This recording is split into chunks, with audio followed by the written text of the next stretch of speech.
नमस्कार, India daily live देख रहे हैं आप और मैं हूं आपके साथ Shivam Dubey. India daily live के बेहद खास बुलेटिन उत्तराखंड डेली लाइव में आप सबका बहुत बहुत स्वागत। बुलेटिन की शुरुआत करेंगे बड़ी खबर के साथ। देहरादून से ये बड़ी खबर हम आपको बता रहे हैं, जहां उत्तराखंड में पर्वतारोहण को नई उड़ान मिली है। 83 हिमालयी चोटियों को अभियान के लिए खोला गया है और 5700 से 7756 मीटर तक जो चोटियां हैं उनको ये पूरा ग्रीन सिग्नल मिला है। विश्व प्रसिद्ध और चुनौतीपूर्ण चोटियां इसमें शामिल है। तो ये बड़ी खबर हम आपको बता रहे हैं, जहां पर 5700 से लगभग 8000 मीटर तक की जितनी चोटियां हैं उन सबको ग्रीन सिग्नल मिला है। विश्व प्रसिद्ध और चुनौतीपूर्ण चोटियां इसमें शामिल हैं। साथ ही साथ आपको बता दें 83 हिमालयी चोटियों को अभियान के लिए खोला गया है, यानी चुना गया है। तो यानी कि जो 83 चोटियां हैं उनको ये ग्रीन सिग्नल मिला है। 5700 से 8000 मीटर, लगभग 8000 मीटर तक की जितनी भी चोटी है या फिर पहाड़ कह लीजिए, उन सबको जो है, ऊंचाई वाले जो पहाड़ हैं उन सबको ग्रीन सिग्नल मिला है। विश्व प्रसिद्ध और चुनौतीपूर्ण जो चोटियां हैं इसमें शामिल हैं, यानी कि जो पर्वतारोहण है उसको एक नई उड़ान देने की कोशिश की गई है। तो ये बड़ी खबर हम आपको बता रहे हैं।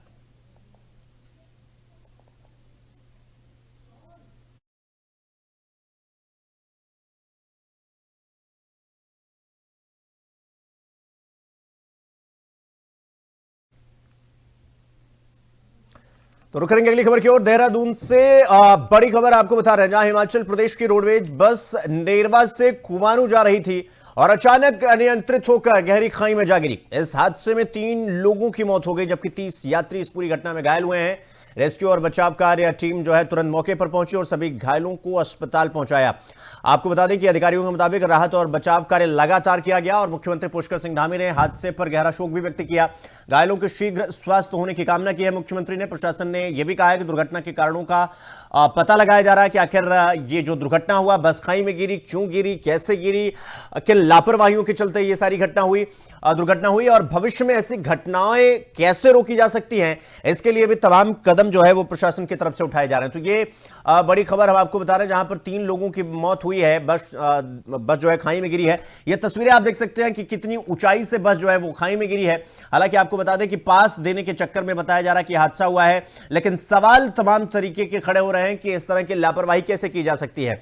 साथ ही साथ प्रशासन अलर्ट पर है। मुख्यमंत्री की पूरी नजर इस पूरी घटना पर थी। 30 यात्री घायल हुए हैं, 3 की मौत हुई है। तो जाहिर सी बात है ये मुद्दा बड़ा होगा और इसीलिए जो ये हिमाचल रोडवेज की बस जो खाई में गिरी है उसको लेकर आज पूरे उत्तराखंड प्रदेश में तमाम तरीके के सवाल, तमाम तरीके का जो डर और भय और इसका जो वातावरण बना है वो बेहद चिंताजनक और चुनौतीपूर्ण भी है।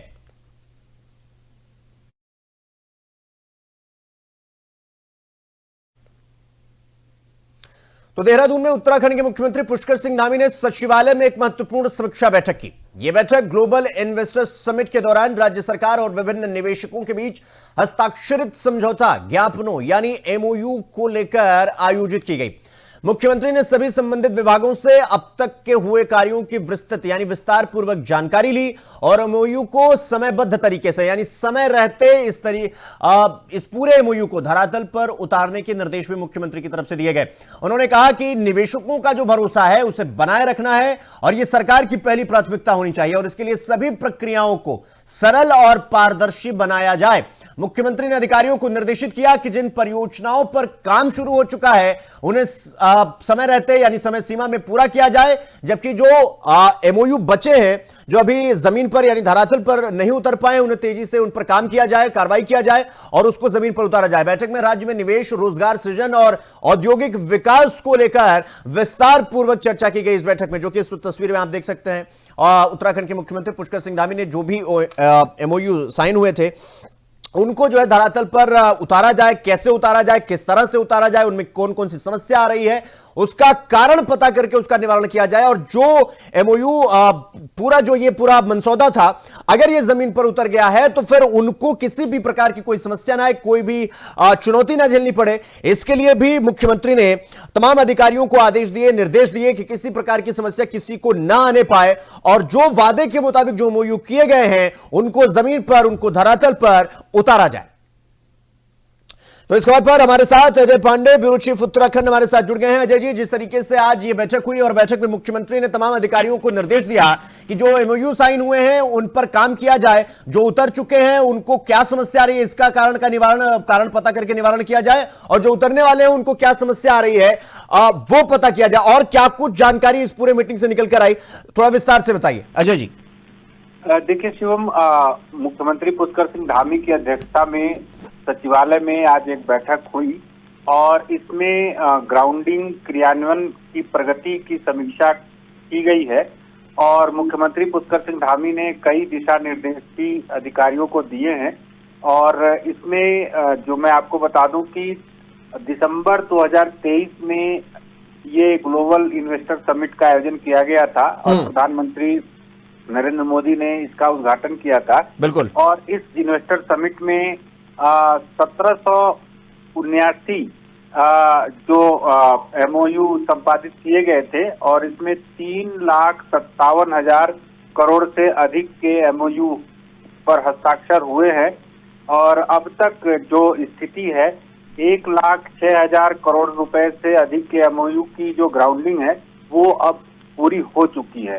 बाकी के जो एमओयू हुए हैं उस पर क्या स्थिति है, उस पर किस तरह की प्रगति चल रही है, इसको लेकर के अब यहाँ पर सक्रियता दिखाने की बात है। और मुख्यमंत्री पुष्कर सिंह धामी भी इसी को लेकर के अब लगातार बैठक करेंगे, इसकी जानकारी लेंगे। मुख्य सचिव को कहा गया है कि वो हर 15 दिन में इसको लेकर के एक बैठक करेंगे और मुख्यमंत्री हर महीने इसकी प्रगति की पूरी तरह से जो समीक्षा है वो करेंगे। और मुख्यमंत्री ने साफ तौर पर ये कहा है, निर्देश दिए हैं कि परियोजनाओं के क्रियान्वयन को लेकर के किसी भी तरह का कोई अवरोध न हो और अगर अवरोध आ रहा है तो उसको किस तरह से उसका निदान किया जाए, इसको लेकर के अधिकारी फ्री हैंड होकर के काम करें। और जहां तक इसमें पर्यटन की बात है, उद्योग की बात है, तो इसमें नए निवेश के जो अवसर है उस पर भी विशेष तौर पर फोकस करने की बात। अजय जी, मुझे याद है जब ये इन्वेस्टर समिट हुआ था तो कई लाख करोड़ रुपए के एमओयू साइन किए गए थे, जिसको उस वक्त ये बताया गया था कि उत्तराखंड के लिए ये बड़ी उपलब्धि है। और इस बात में कोई संदेह भी नहीं है कि ये बड़ी उपलब्धि थी, लेकिन उस वक्त भी ये सवाल उठे थे कि क्या जितने एमओयू साइन हो रहे हैं वो जमीन पर उतरेंगे या नहीं उतरेंगे। और मुख्यमंत्री ने इसे चैलेंज के रूप में लिया था और ये कहा था कि जितने एमओयू साइन हुए हम उनको जमीन पर उतार कर दिखाएंगे। क्या इसीलिए मुख्यमंत्री इतनी सजगता दिखा रहे हैं, इसीलिए अधिकारियों को आदेश निर्देश लेकर तमाम तरह की बैठकें कर रहे हैं मुख्यमंत्री? जी हाँ, देखिए शिवम, 3,57,000 से अधिक के एमओयू पर हस्ताक्षर हुए थे और जो ग्राउंडिंग हुई है अब वो 1,06,000 करोड़ से ऊपर की हो चुकी है जी। तो ये एक अच्छी बात हम कह सकते हैं उत्तराखंड के लिए। आने वाले दिनों में इसका सकारात्मक असर भी देखने को मिलेगा। और मुख्यमंत्री जिस तरह से अधिकारियों को निर्देश दे रहे हैं, हालांकि पिछले दिनों भी जो मुख्य सचिव हैं वो इसको लेकर के लगातार बैठक करते रहे हैं, अधिकारियों से फीडबैक लेते रहे हैं। अब मुख्यमंत्री खुद इस प्रक्रिया को आगे बढ़ाने की दिशा में आगे कदम बढ़ा रहे हैं और अधिकारियों को बात कह रहे हैं। अजय जी, जो ये कहा जाता है कि एक राज्य कितनी तेजी से वो आगे बढ़ रहा है, अगर ये देखना है तो उसकी आर्थिक प्रगति को देखा जाए। जिस तरह से एमओयू साइन हुए, लोगों ने तमाम तरह के सवाल उठाए, उसके बाद भी मुख्यमंत्री ने कहा कि उत्तराखंड को लेकर वो जितनी सजगता और संवेदनशीलता दिखाते हैं, वो एमओयू साइन हुआ और उसके बाद मतलब 3.5 लाख करोड़ रुपए का पूरा एमओयू साइन हो रहा है उत्तराखंड में आना, यानी कि मुख्यमंत्री ने जिस चैलेंज को लिया था उसे वो साकार करते हुए दिखाई दे रहे हैं। और क्या ये उत्तराखंड के लिए खुशखबरी की बात नहीं है कि 3.5 लाख करोड़ रुपए का एमओयू जमीन पर उतरेगा तो लोगों को रोजगार मिलेगा, लोगों की बेरोजगारी खत्म होगी और उत्तराखंड एक अलग पहल कर रहा है, अलग दिशा की तरफ बढ़ रहा है, जो कि एक अच्छा संकेत है। और क्या ये मुख्यमंत्री की संवेदनशीलता को नहीं दिखाता क्या अजय जी? जी हाँ, बिल्कुल। देखिए शिवम, मुख्यमंत्री ने जो आज की बैठक की है उसमें यही उन्होंने कहा है कि जो नीति में संशोधन है, सरलीकरण है और इसको और व्यापक रूप से आगे बढ़ाया किया जाए और उद्योगपतियों के साथ नियमित रूप से संवाद और संपर्क भी बढ़ाया जाए। देखिए, तमाम उद्योगपति आए यहाँ पर, उन्होंने निवेश के लिए बात की, अपने किस प्रोजेक्ट में वो निवेश करना चाहते हैं उस पर उन्होंने अपने प्रस्ताव रखे और हस्ताक्षर के बाद वो धरातल पर कैसे उतरेगा, उसको धरातल पर उतारने की दिशा में सरकार की ओर से क्या कदम उठाए जा रहे हैं, क्या कदम बढ़ाए जा रहे हैं, ये काफी महत्वपूर्ण होता है। और ठीक। जाहिर है कि उत्तराखंड में जो तमाम ये निवेश हैं अगर हो जाते हैं तो स्थानीय लोगों को बड़े स्तर पर रोजगार मिलेगा। इसके अलावा बाहर से तमाम लोग हैं वो भी यहाँ ठीक। पर आकर के रोजगार की जो तलाश में ठीक है, आते हैं, ठीक है उनकी अजय जी। भी ये तलाश ठीक है यहाँ अजय पर जी, आप पूरी हमारे हो साथ जाएगी। आप हमारे साथ बने रहिएगा। हम अगली खबर पर भी आपका रुख करेंगे। तो आपको बता दें कि एमओयू किस तरह से धरातल पर उतरे, उसके लिए मुख्यमंत्री ने इसे चैलेंज के रूप में लिया था, और जो कि एक सपना था उत्तराखंड के लिए, जो कि साकार होता हुआ दिखाई दे रहा है, जिसमें मुख्यमंत्री अग्रणी भूमिका निभा रहे हैं। इस बात में कोई दो राय नहीं है। चाहे यूसीसी का जब ये मुद्दा आया था उस वक्त भी लोगों ने कहा था कि इसे जमीन पर उतार कर दिखाइए, लेकिन मुख्यमंत्री पुष्कर सिंह धामी ने वो कारनामा करके दिखाया। अब वैसे ही ये जो पूरा ये इन्वेस्टर समिट था, इसको लेकर 3.5 लाख करोड़ रुपए के एमओयू साइन हुए थे। उसके बाद भी ये कहा गया था कि अगर ये जमीन पर उतर जाए तो बहुत बड़ी बात है, लेकिन ये दूर की कौड़ी साबित दिखाई दे रही थी। लेकिन मुख्यमंत्री पुष्कर सिंह धामी की संवेदनशीलता और जो जिम्मेदारी है, जो उनकी एक पहल है, वो साफ तौर पर इस वक्त नजर आ रही है।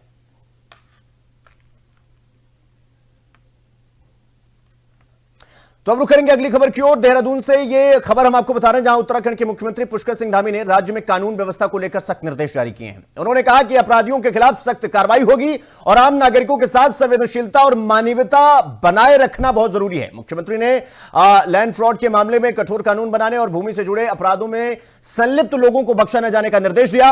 उन्होंने प्रशासनिक आत्ममंथन और पुलिस और प्रशासन के बीच में समन्वय किस तरीके से बना रहे, इस पर जोर दिया।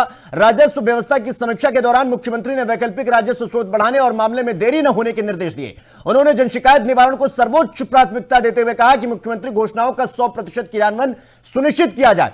पुलिस को आपराधिक मामलों की विवेचना समय पर पूरी करने और रात्रि गश्त सघन तरीके से किया जाए, और उसका भी निर्देश दिया। प्रशासन को नशा मुक्ति अभियान को जन आंदोलन के रूप में संचालित करने और कारागार विभाग में सुधार के लिए भी निर्देश जारी किए। इसके अलावा दिल्ली देहरादून एक्सप्रेसवे के खुलने के बाद बढ़ रहे पर्यटकों के लिए जो आवश्यक तैयारियां हैं उन पर कैसे जोर दिया जाए। कैंचीधाम बाईपास जून तक पूरा करने का निर्देश भी मुख्यमंत्री ने दिया। यानी कि जितने भी मामले बढ़ चढ़कर दिखाई दे रहे थे, लोगों को यह लग रहा था कि यह दूर की कौड़ी है, ये बड़ा मुश्किल है, लेकिन मुख्यमंत्री पुष्कर सिंह धामी लगातार अपने बैठकों के जरिए यह संदेश देने की कोशिश करते रहेंगे कि समस्या छोटी हो या बड़ी, सब पर उनकी नजर है और सब पर कार्रवाई किया जा रहा है। इसीलिए चाहे वो सचिव हो, चाहे वो अधिकारी हो, जितने प्रशासनिक अधिकारी हो, सबके ऊपर, सबके कंधों पर जो जिम्मेदारी है उसे वो सुगमता से उसका निर्वहन करे। इसके लिए मुख्यमंत्री लगातार बैठक कर रहे हैं और इसी का नतीजा है जो तस्वीरें हम इस वक्त आपको आपके टीवी स्क्रीन पर दिखा रहे हैं। इसीलिए यह दिखाई दे रहा है क्योंकि मुख्यमंत्री लगातार तमाम बड़े से बड़े और छोटे से छोटे मुद्दे पर अपनी नजर बनाए रखे हुए हैं, और इसीलिए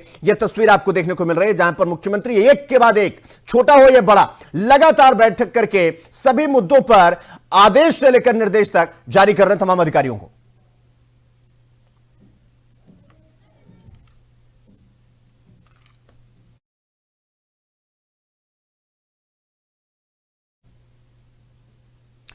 तो अगली खबर भी देहरादून से है, जहां अंकिता भंडारी हत्याकांड की जांच अब सीबीआई को सौंप दी गई है, और सीबीआई ने मामले में अज्ञात वीआईपी के खिलाफ दिल्ली में मुकदमा दर्ज कर लिया है, और उसकी जांच के लिए टीम को जो है उत्तराखंड भेजा गया।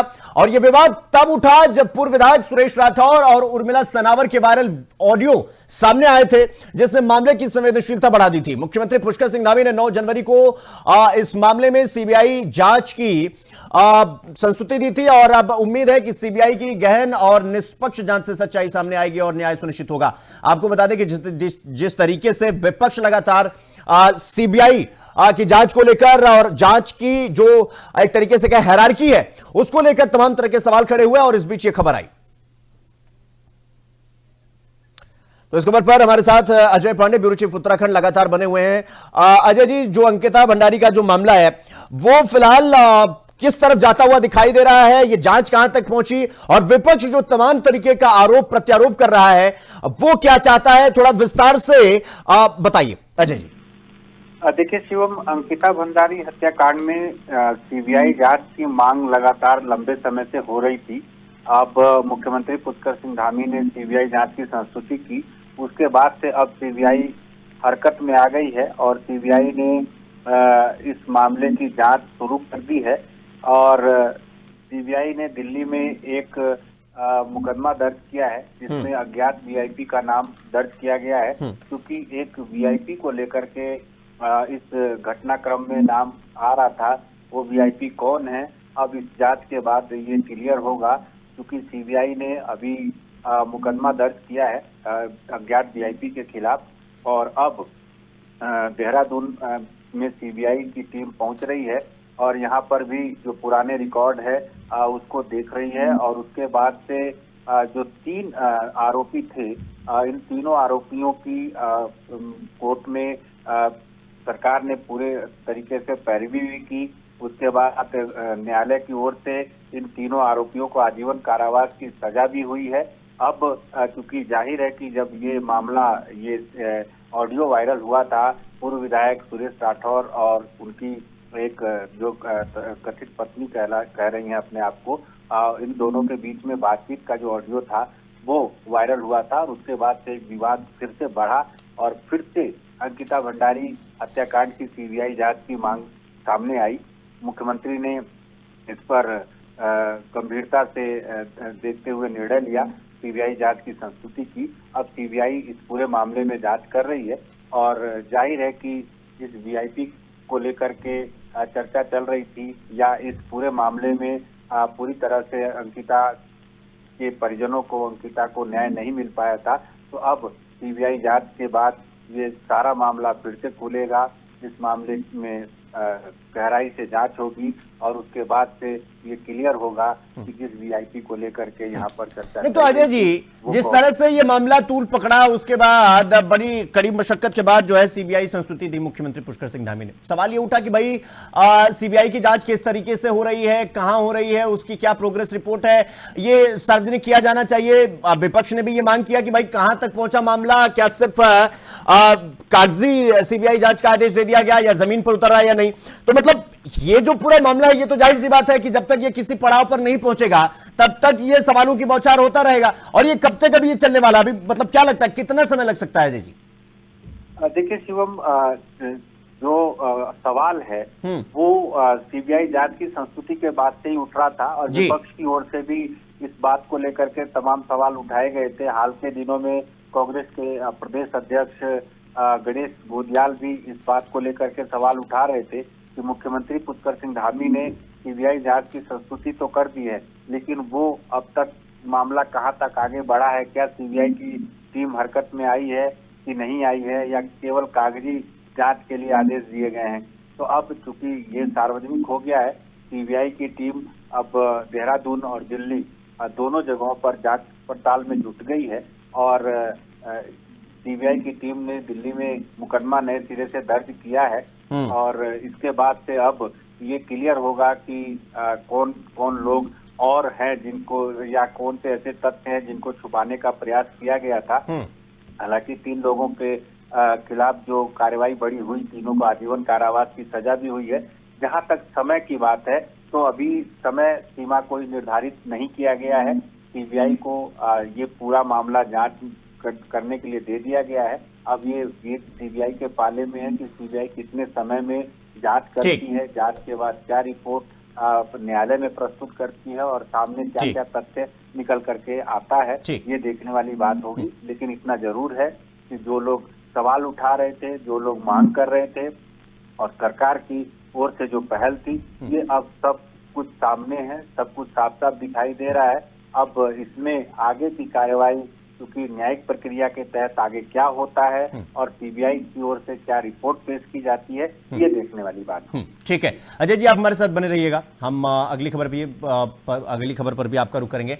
लेकिन अंकिता भंडारी हत्याकांड में जो सीबीआई जांच चल रही है वो जांच तेज हो चुकी है और जिस वीआईपी का जिक्र किया जा रहा है उसके खिलाफ भी एफआईआर दर्ज कर ली गई है और फिलहाल पक्ष हो या विपक्ष सब वेट एंड वॉच की स्थिति में है कि ये इसका नाम कौन है, क्या होगा। हालांकि सीबीआई बहुत संवेदनशील तरीके से आगे बढ़ रही है, जांच पड़ताल कर रही है, हर पहलू पर नजर बनाए हुए है और हर पहलू को टटोलने की कोशिश सीबीआई कर रही है और बहुत ही जल्द ये जो पूरा मामला है सीबीआई अपनी जो जांच रिपोर्ट है उसे सौंपेगी और उसके बाद ये जो वीआईपी का जिक्र किया जा रहा है, जो अंधेरे में है, किसी को दिखाई नहीं दे रहा है, सीबीआई उसे सामने लेकर आएगी, ऐसा सबको उम्मीद है और सब लोग निगाहें लगाकर बैठे हैं कि इसमें क्या कुछ नया खुलासा सीबीआई करेगी, यह देखना बेहद दिलचस्प होगा। लेकिन फिलहाल पक्ष से लेकर विपक्ष सब वेट एंड वॉच की स्थिति में है।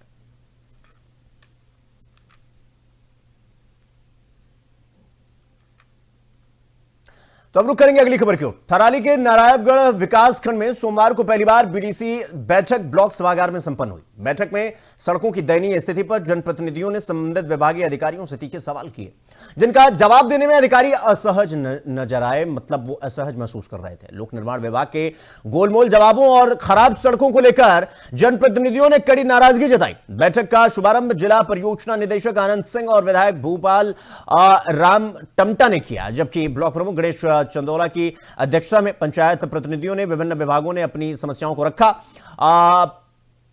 पीएम जीएसवाई विभाग ने नलगांव और कंडवाल गांव सड़क की दयनीय स्थिति पर चर्चा की, तो वहीं एनपीसीसी से क्षेत्र पंचायत सदस्यों ने निर्माण कार्यों की गुणवत्ता सुधारने की मांग की।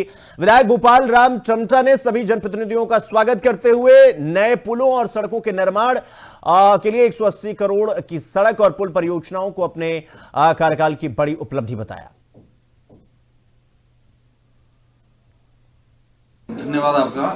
आज जो यहाँ पर पहली बीटीसी की बैठक हो रही है, इसमें जो मुद्दे हैं, सबसे ज़्यादा मुद्दे जो आपने देखा होगा वहाँ पर पीडब्ल्यूडी से संबंधित है। तो हमने पीडब्ल्यूडी के लिए एक निर्देशित भी करा हुआ है और हमने स्वयं से भी एक फैसला लिया हुआ है कि उसके लिए हम एक कमेटी का निर्माण करेंगे।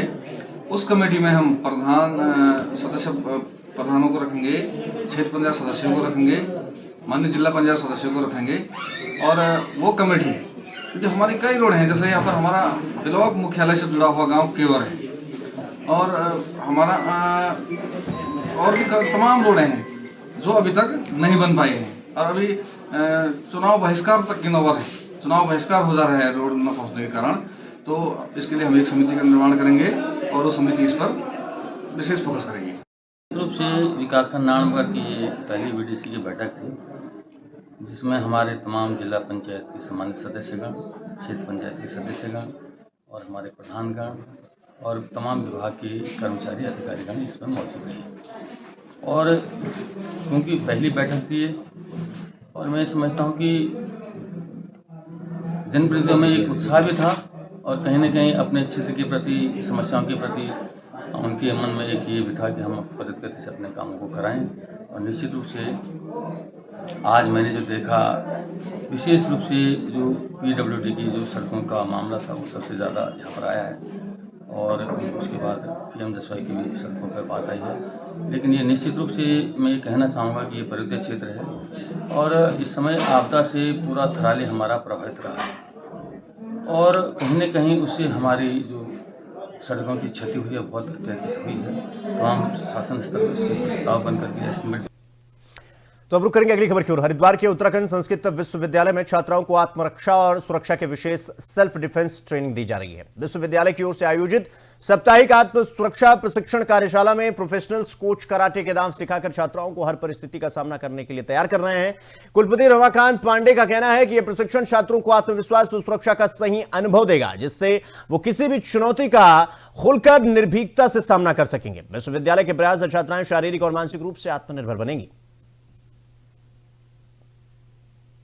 हमारे यहाँ बच्चियों को प्रशिक्षण दिया जा रहा है कि वो आत्मरक्षा के लिए तत्पर हो सकें और जो हमारे छात्र हैं उनको भी हम इसके लिए देते हैं।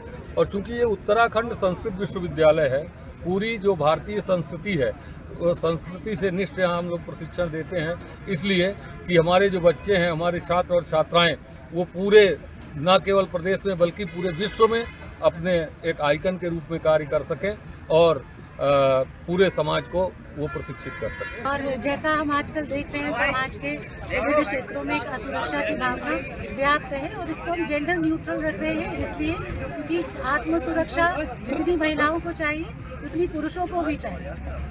तो समाज के प्रत्येक क्षेत्र में हर चुनौती के लिए हमारे बच्चे तैयार हैं, ऐसी हमारी मंशा रहती है। और इसी के तहत ये हम साप्ताहिक आत्म सुरक्षा कार्यशाला का यहाँ पर आयोजन कर रहे हैं और उसमें हमने हरिद्वार से हमारे कराटे को जो हैं उनको राव सर को आमंत्रित किया है यहाँ। वो हमारे बच्चों को अब सप्ताह भर पूरा प्रशिक्षण देंगे और इसमें अच्छे परफॉर्मर्स को हम पुरस्कृत भी करेंगे, जिससे बच्चे आने वाली चुनौतियों के लिए हमें।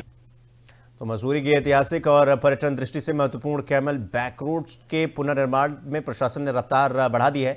लंबे समय से जर्जर हालत और देरी को लेकर उठ रहे सवालों के बीच शनिवार को एडीएम फाइनेंस के मिश्रा के नेतृत्व में नगर पालिका, वन विभाग, मसूरी देहरादून विकास प्राधिकरण, लोक निर्माण विभाग, खनन विभाग समेत अन्य विभागों के अधिकारियों ने संयुक्त यानी मिलकर निरीक्षण किया। करीब 3 किलोमीटर लंबी सड़क की मौजूदा स्थिति का जायजा लेते हुए अधिकारियों ने पुनर्निर्माण और सौंदर्यीकरण को लेकर योजना तैयार की। नगर पालिका के अधिशासी अधिकारी गौरव भसीन के अनुसार पहले ही डीपीआर तैयार कर शासन को भेजी जा चुकी है, यानी एक बाकायदा रिपोर्ट भेजा जा चुका है, जिसे एक्सेप्ट भी कर लिया गया है, यानी ग्रीन सिग्नल भी मिल चुका है, स्वीकृति मिल चुकी है। वित्त विभाग की आपत्तियों के बाद अब उच्च अधिकारियों के निर्देश पर संशोधित रिपोर्ट तैयार कर एक बार फिर से शासन को रिपोर्ट भेजी जाएगी। धनराशि स्वीकृत होते ही करीब 3 करोड़ रुपए की लागत से सड़क का निर्माण और सौंदर्यीकरण कार्य शुरू होगा। इससे स्थानीय लोगों को राहत और मसूरी आने वाले पर्यटकों को बेहतर सुविधाएं मिलेंगी। प्रशासन को यह उम्मीद है कि सड़क के कायाकल्प से मसूरी की जो ऐतिहासिक पहचान है और पर्यटन को नई गति भी मिलेगी। जिलाधिकारी महोदय के निर्देशों के क्रम में आज अपर जिलाधिकारी महोदय की अध्यक्षता में विभिन्न विभागों जिसमें नगर पालिका, forest, PWD, mining department, revenue department सब सम्मिलित हैं, इनके द्वारा संयुक्त सर्वेक्षण किया गया और जो पूरा प्रोजेक्ट था उसकी जानकारी अपर जिलाधिकारी महोदय द्वारा प्राप्त की गई और इसकी जो रिपोर्ट है वो आने वाले दिनों में तैयार करते हुए जिलाधिकारी कार्यालय में प्रेषित कर दी जाएगी। इसके उपरांत जैसे ही धनराशि आवंटित होती है नगर पालिका को तो इस सड़क का पुनर्निर्माण। तो अब रुक करेंगे अगली खबर की ओर। अगली खबर देहरादून से है, जहां उत्तराखंड के पूर्व कैबिनेट मंत्री हरीश सिंह रावत ने प्रदेश सरकार पर कटाक्ष करते हुए कहा कि जिला और तहसील बनाने का अधिकार राज्य सरकार को है, जबकि विकासखंड बनाने के लिए केंद्र सरकार की अनुमति बेहद जरूरी है। उन्होंने मुख्यमंत्री पुष्कर सिंह धामी और विधानसभा अध्यक्ष रितु खंडूरी भूषण को इस मामले में जानकारी लेने और अपने ज्ञापन और ज्ञान को बढ़ाने की सलाह दी। हरीश सिंह रावत ने कहा कि किसी एक जिले में कई राजकीय मेडिकल कॉलेज हो सकते हैं और कोटद्वार में राजकीय मेडिकल कॉलेज के मुद्दे पर उन्होंने विधानसभा अध्यक्ष का अपना लंबा राजनीतिक और संसदीय अनुभव साझा करने की पेशकश की। हरीश सिंह रावत ने कहा कि वो रितु खंडूरी की छोटी बहन होने के नाते उन्हें विभागीय और संसदीय ज्ञान देने को तैयार हैं। उनके इस बयान के बाद राजनीतिक हलकों में चर्चा जो है वो तेज हो गई। मैं इसलिए कह रहा हूं कि जैसे वो कह रहे साहब कि जिला बनाने का अधिकार जो है केंद्र सरकार से, केंद्र का मैं छोटी बहन को सीखने की जरूरत है ना, विधायक होगी, विधानसभा अध्यक्ष होगी, इसका तो प्रोटोकॉल तो बढ़ जाएगा विधानसभा अध्यक्ष बन के, धामी का प्रोटोकॉल तो बढ़ गया मुख्यमंत्री बनेगा, लेकिन सीखना तो पड़ेगा ही ना, सीखना तो पड़ेगा ही। जब मैं पहली बार मैं भी मंत्री बना था, मुझे खुद नहीं पता था कि कौन सी फाइल पे कौन सेक्रेटरी तक जाएगी, कौन मुख्यमंत्री तक जाएगी, कौन मंत्री तक जाएगी, किसके अनुमोदन से अधिकार हो जाएगा।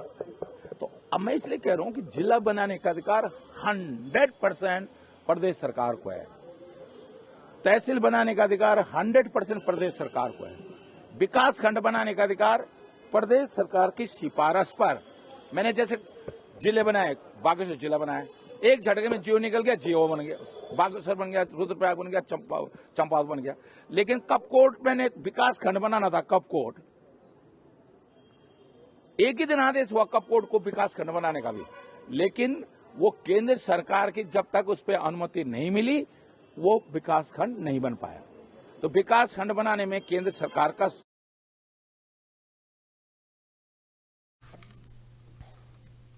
तो करेंगे अगली खबर की ओर। कोटद्वार से एक विवादित खबर सामने आई, जहां एक दुकान के नाम को लेकर बजरंग दल के कार्यकर्ताओं ने अपनी सफाई दी है। मामला इस बात का है कि दुकानदार ने अपनी दुकान का नाम बाबा रखा, जो हिंदू समुदाय की भावनाओं से जुड़ा है। बजरंग दल के कार्यकर्ताओं ने कहा कि उन्होंने पहले दुकानदार से शांति और सौहार्द के साथ नाम बदलने का अनुरोध किया, लेकिन कोई जवाब नहीं मिला। इसके बाद उन्होंने प्रदर्शन करने का निर्णय लिया। उन्होंने स्पष्ट किया कि उनका उद्देश्य केवल हिंदू समुदाय की भावनाओं की रक्षा करना है और किसी को परेशान करना नहीं। इस विवाद में पुलिस ने दोनों पक्षों के खिलाफ मुकदमा दर्ज किया और अब देखना यह होगा कि आगे की कार्रवाई में मामले का समाधान कैसे होता है। बिल्कुल बजरंग दल की तरफ से नहीं करा गया था। बजरंग दल का एक अभियान है जिसका काम उसी का नाम, अगर उसके चलते कुछ कार्यकर्ता उनकी दुकान पर गए, आप बाबा नहीं हो, आपके धर्म में फकीर होते हैं, बाबा हिंदू धर्म में होते हैं, हमारे बाबा सिद्धबली बीट महाराज का मंदिर है, उस मंदिर के नाम से आप अपनी दुकान चला रहे थे। बजरंग दल के कार्यकर्ताओं ने उनको सिर्फ इतना बोला था कि आप इस दुकान का नाम चेंज कर लीजिए, अगर आपके आधार कार्ड में भी अगर बाबा के नाम से कोई आईडी है तो आप चलाइए। उसको चेंज करने के लिए वहां पर बजरंग दल के कार्यकर्ता गए थे और एक दीपक मोहम्मद नाम का व्यक्ति जो वहां पर हीरो बनने की कोशिश कर रहा है, उसने एक हमारे कार्यकर्ता बुजुर्ग व्यक्ति को, 75 साल के व्यक्ति को धक्के मारकर, लात से मारकर भगाएगा, डंडे से मारकर भगाएगा, क्या वो अच्छी बात है? और उसका सपोर्ट करने के लिए राहुल गांधी उतर रहा है, एक ऐसे व्यक्ति का सपोर्ट करने के लिए जिसने 75 साल के बुजुर्ग पर। तो इस खबर पर अजय पांडे, ब्यूरो चीफ उत्तराखंड, लगातार हमारे साथ बने हुए हैं। अजय जी, जिस तरीके से हिंदू भावनाओं की रक्षा करने के नाम पर ये पूरा हंगामा हो रहा है, क्या कुछ ये पूरा हंगामा है और पुलिस ने क्या कुछ कार्रवाई की है? खबर तो ये भी है कि दोनों के खिलाफ FIR दर्ज किया गया है, थोड़ा इस खबर को विस्तार से बताइए।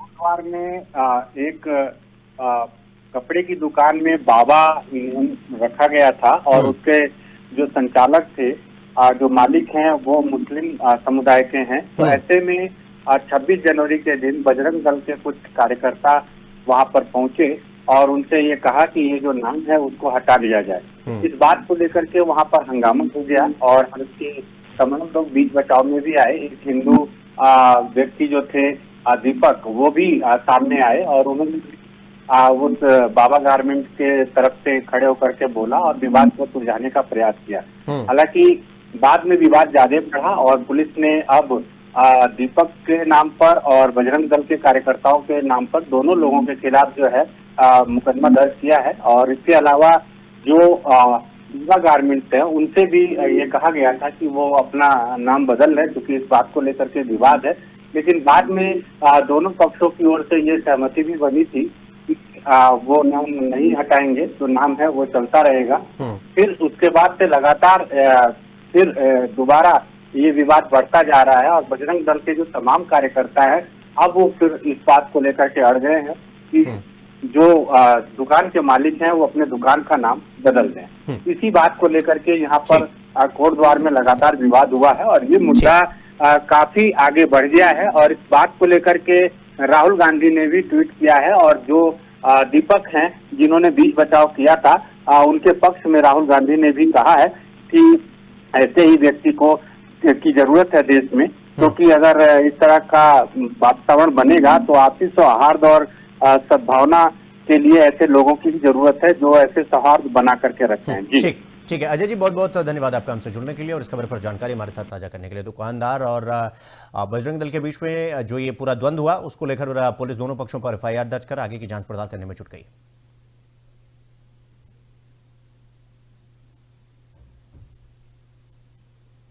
तो इसी खबर के साथ बुलेटिन में फिलहाल इतना ही, लेकिन देश और दुनिया की तमाम बड़ी खबरों को देखने के लिए देखते रहिए इंडिया डेली लाइव। नमस्कार।